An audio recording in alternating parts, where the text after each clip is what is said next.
Now, who do we have? Robert Lewis. Robert Lewis. And these... you've got 3 beautiful cars here. Yes. Now, they all come from a private collection. Yeah. You've got the 300 SC Mercedes. Yes. One of 50 in the world. They only ever made 50 in 1955. Yes. You've got a Gullwing Mercedes 300 SL. Which looks beautiful. That was a Pebble Beach winning car. Yeah. And Salon Privé. That was built in 1956. Yeah. You've got a Lamborghini Miura. Yes. Which was restored over a 5-year period and was in the Italian job in the film. Yeah. The one in the end there. Oh my goodness. And they all come from a private museum. Well, wonderful. Thanks for bringing them down. Pleasure. Thank you. And I'm so glad the sun's shining. Thank you very much. Okay. What year is this? It's September 1949. September 1949. Do you mind being filmed? No. No. Do you want to talk about this car? Yeah, if you like. Yeah. Yeah. So this Land Rover spent all its life in Hoyk, up in the Borders. Right. And it was bought from a garage called A&J Guthrie's by a gentleman in October 1949, and then it spent all its life in the Borders. Yeah. And spent 20 years of its life on a glider runway, towing the glider cable back down the runway from when the glider's taken off. Then it was bought by a local collector who had it in his barn for I don't know how many years, and then bought by another chap who lives down in Bristol, and he had it in his barn for I don't know how many years. And then I bought it, and me and 2 friends who are far more knowledgeable about Land Rovers than I am, John and Alan Taylor, we rebuilt this over 2 years. So all right, is that 65 years old? It'll be 65 years in September. I like it, and it's looking fantastic. Yeah, that's right. It's great fun. Yeah. Great fun.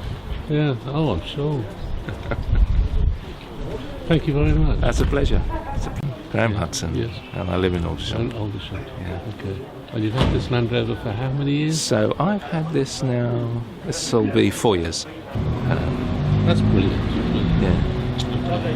At 4 weddings and funeral, you were the hero. Of course. During that time. Of course. Right. But not in a cartoony way, so that he was embarrassed to drive it. Yeah. Okay. So hopefully we've done that. Are you allowed to say the owner of the car? Yeah, Gavin Bushby is the owner of the car. Gavin Bushby, everybody, is the owner. And he's chairman of the Fiat Motor Club, UK. Wonderful. Okay.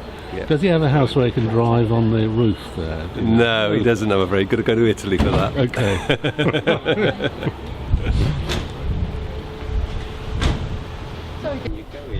That's good.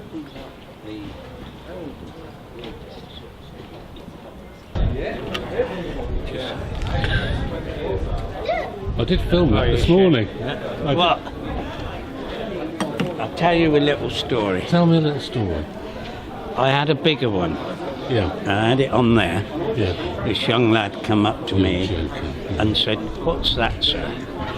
And my mate who was with me, he said, "That's a supercharger." And this young lad, he must have been about 20, believed him. And he went through how it worked, you know, that's a petrol tank there, and the pressure builds up in there and it pushes it down into... I stood there, But the funniest bit of all was, in the end, he took photographs of me and he said, "I'm going to show my clubbers." The supercharger. It's a supercharger on Austin 7. Yeah. We're verified with so many clones. Well, there's a lot of replicas out there which are running on the... Is this yours? Yeah. Do you want to talk about it? Yeah, if you want. What's your name, anyway? My name's Ron Neal. I come from Borden in Hampshire, so I'm local. You're local, right? Yeah. So what have we got here? It's a 1965 TV 200, which I've had about a year. Yeah. I normally run about an MGB GT, which I've had for about 11 years.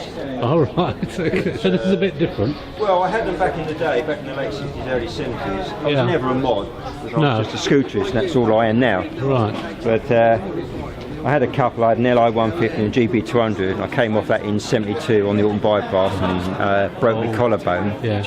And then after that, I think I sold it. I think Mum said enough's enough. And then I've had various smaller bikes over the years, and then cars, got married, settled down, mortgage, wife, kids, the lot. And then a couple of years ago, I turned 60.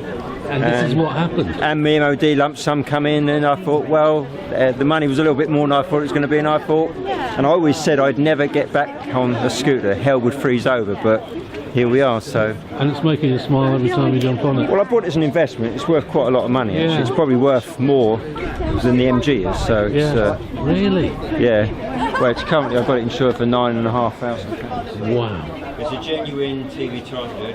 I think I'm the fourth owner. Yeah. It's supplied to Beamish Motors at Portslays near Brighton. If you go around the outside, you'll see the original dealership badges. Yeah. It's still on it. Original frame and engine number, everything matches up. Yeah. If you look down there, you can see the original dealership badge. Yeah. It's all fully restored. Everything's all genuine on it. It's done original spec. Right. The only difference is the uprated electrics on it, which are Ducati 12 volts, so the old 6 volt with the coil. Right. First time.